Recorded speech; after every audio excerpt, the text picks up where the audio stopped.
Attention, ce qui va suivre pourrait radicalement changer ta vie à jamais. Yo, la forme ? Le 26 mars 1848 naît Emily Pressware, en Suisse, à Keswil, dans le canton de Turgovie, où l'on peut d'ailleurs retrouver de magnifiques maisons à colombage très bien conservées du XVIIe siècle. Ou à Bâle, toujours en Suisse, on sait pas trop en fait, mais ça serait quand même plus certainement à Keswil. Bref, qui est cette dame, on s'en fout. Le 26 juillet 1875, Emily va donner naissance à Carl Gustav Jung. Sa mère étant dépressive et son père pasteur, il est éduqué par ses servantes. Cool. En 1895, il s'inscrit à la faculté de médecine de l'université de Bâle et devient médecin. Diplômé, il découvre une branche obscure et méprisée, la psychanalyse. Et là, c'est la révélation absolue. Ou pas, j'en sais rien, mais c'est pour garder le côté tension dramatique. Avril 1906, Jung envoie une lettre à Freud et les deux hommes débutèrent une relation mentor-élève qui dura 7 ans. Dans sa lettre, il écrivit la chose suivante. Yes frérot, je kiffe bien ce que tu fais, ça te dit qu'on se fasse un petit call à Zap quand t'es dispo? Oui, avec plaisir, répondit Freud. Adaptation contemporaine du texte original. À l'ancienne, ça donnait ça. En réalité, ça c'est pas la première lettre, mais une lettre de 1913. De toute façon, on comprend rien. Du coup, après ça, ils font les 400 coups. Jung rencontre le gratin, il s'intéresse à tout, et le mec il planche. Et il bosse, et il bosse, et il bosse. Et il consulte, et il consulte, et il consulte. Puis il rompt avec Freud, et il tombe en dépression, du coup il écrit le livre rouge. Et après ça, il replanche et il Et vas-y qu'il te pour des théories sur les névroses, sur les archétypes, sur l'inconscient. Bref, en gros, le gars, il a révolutionné les connaissances sur l'humain. Et une chose va apparaître dans ses travaux qui va particulièrement nous intéresser aujourd'hui, l'individuation. Est-ce que vous vous souvenez au début de la vidéo quand je vous ai dit la chose suivante ? Attention, ce qui va suivre pourrait radicalement changer ta vie à jamais. Eh bien, je ne vous ai pas menti. Sachez une chose, c'est que la plus grande partie de notre vie est invisible. Et que la plupart des gens ne se rendront jamais compte qu'ils sont contrôlés par une force invisible qui dicte tout en eux, de leurs émotions à leurs valeurs, en passant par leurs pulsions, leurs envies, leurs craintes, leurs limites et leurs comportements. Cette force, c'est ce que l'on appelle l'inconscient. Et notre conscient est capable de gérer la quantité d'informations de l'équivalent d'un sucre par seconde, là où notre inconscient est capable de gérer la quantité d'informations de l'équivalent de la tour Eiffel par seconde. Et pour Jung, la psyché humaine se divise ainsi. Nous avons donc ici le monde extérieur. Monde extérieur qui est donc directement en contact avec la première façade de notre monde intérieur personnel qui est le persona. Nous avons ici l'ego, puis un peu en dessous l'inconscient personnel et l'inconscient collectif, puis tout en bas la racine de l'être, une sorte de plasma cosmique duquel sort la conscience, l'esprit, l'âme, la vie, l'être d'une certaine manière. Nous remarquons que plus nous descendons les étages, plus nous rentrons dans la partie profonde et inconnue, invisible de notre être. Un petit peu à l'instar d'une cave, d'une sous-cave et d'une sous-sous-cave allant jusqu'au centre, jusqu'au cœur même de la Terre. Et au contraire, plus les étages sont hauts, plus ce qui se passe est clair et direct, en interaction visible avec le monde extérieur. Le persona est donc le masque que nous portons en société, à fonction de ce que nous devons renvoyer aux autres. L'ego est ce qui permet de dire « je suis », c'est ce qui permet d'avoir conscience de ses actes, de son être, de son esprit, de son identité, de son existence même. Habile.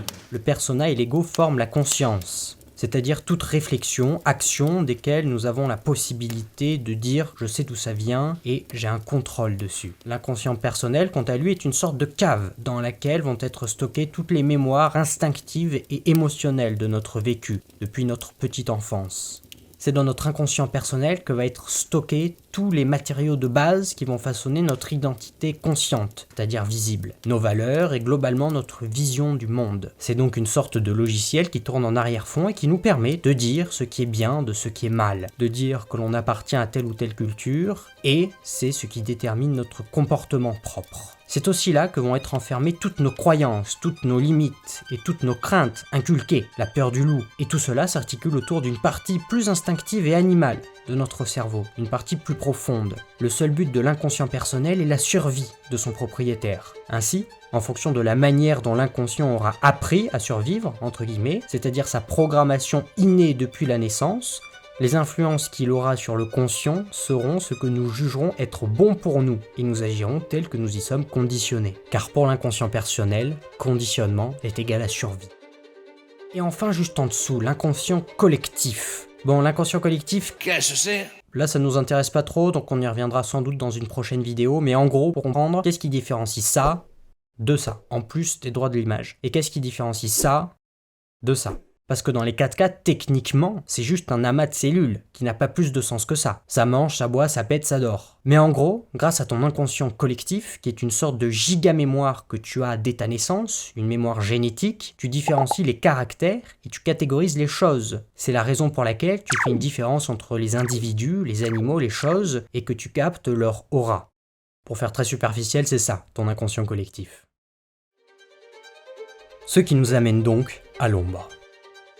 L'ombre, c'est grossièrement l'une des 2 parties de ton inconscient personnel et de l'inconscient personnel de tout individu. L'une des 2 parties de cet inconscient personnel est favorable, au sens où elle va porter l'individu vers une version positive de lui-même. Cela va être sa culture, son éducation, ses valeurs. L'ombre, en revanche, est un agglomérat de souvenirs qui ont donc une grosse empreinte émotionnelle, ainsi que de réactions instinctives refoulées. L'ombre a donc une grosse charge et un certain poids pour l'individu.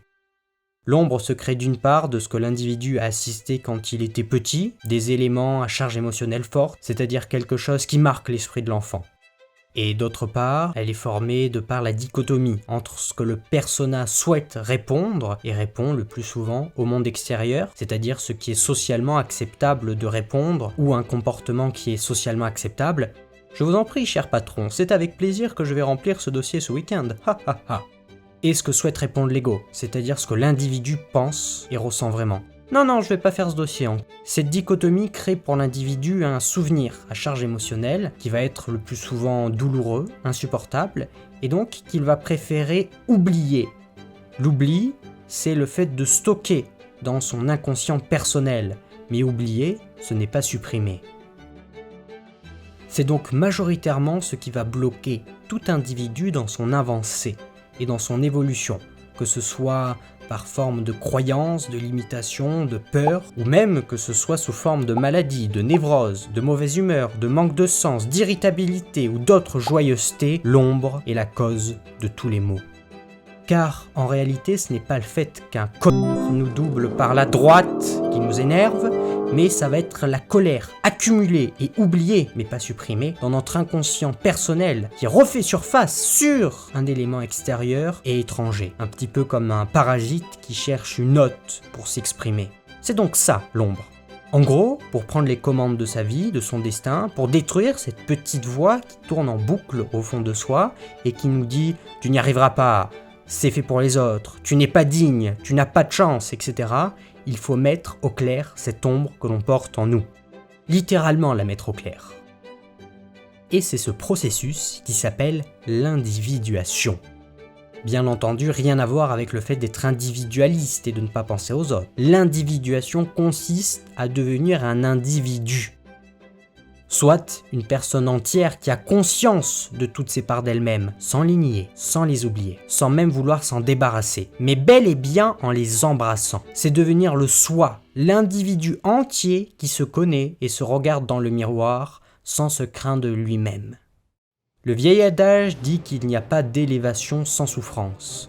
La souffrance consiste à voir sa part d'ombre, à la laisser sortir et à l'accepter. C'est un processus qui prend toute une vie. Il n'y a donc pas de fin en soi, mais chaque agglomérat d'ombre embrassé est une victoire et un poids en moins pour l'âme, et surtout pour l'individu.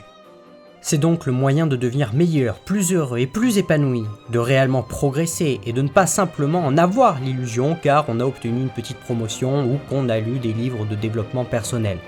En clair, comment radicalement changer sa vie à jamais ?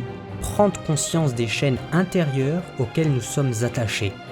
Ces chaînes sont faites d'un alliage d'émotions et de programmation depuis la petite enfance. Certaines sont plus difficiles à détruire que d'autres, mais ce ne sont que des chaînes. Et le choix de les surmonter, c'est ce qui permet à l'homme d'être ou de ne pas être.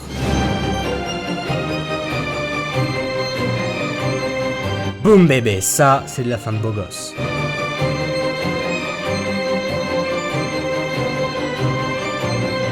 En espérant que la vidéo t'ait plu, n'hésite pas à regarder cette autre vidéo très puissante également sur le sujet. Abonne-toi juste ici et bien entendu lâche un commentaire. Si c'est censé être une vidéo qui mélange connaissance et humour, c'est vraiment pas drôle. Haha, si c'est censé être un commentaire qui se veut constructif, il se rapproche plus celui du rageux qui font rien de ses journées. Haha, c'est beaucoup trop facile de qualifier un commentaire de rageux, surtout quand on a trop d'ego pour se mettre en question. Haha,